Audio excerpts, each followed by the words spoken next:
تريزيجيه. الفيديو الاخير ليا كنت بتريق فيه عن تريزيجيه، لكن بصراحه ماتش امبارح بصراحه يعني لا، تريزيجيه عنده كوره، هو قلب الاهلي النابض بصراحه، مع طقم المعتزلين اللي بيلعبوا عيال مبطله كوره اساسا. انا لو بلعب بشبشب حمام، شبشب حمام بتاع اللي هو زيكو بتاع زمان ده، كنت زمان يعني بلعب اساسي على اي حد في الفرقه دي يعني.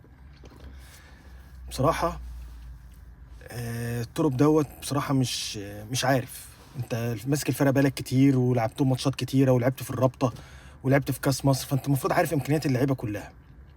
مش عارف انا، ثم مين صاحب الفكره؟ فين لجنه الكره دي؟ مين صاحب فكره احمد عيد و يعني احمد عيد، خلينا في احمد عيد دلوقتي. تمام، مش هتكلم على بيكهام لانه اتحرق الكلام فيه كتير، ولا ياسين، ولا الناس التانية دي بتلعب. ثم الناس اللي طالعه بديانج السما، ما هم كانوا لسه من شهرين ثلاثه كانوا بيقطعوا فيه وبيطلعوا عيوب وبيتكلموا في التكتيك بتاعه، انه ما ينفعش يلعب غير في مركز كذا ومركز كذا. دلوقتي خلاص يعني ديانج هو سبحان الله، سبحان الله. يلا، الله المستعان.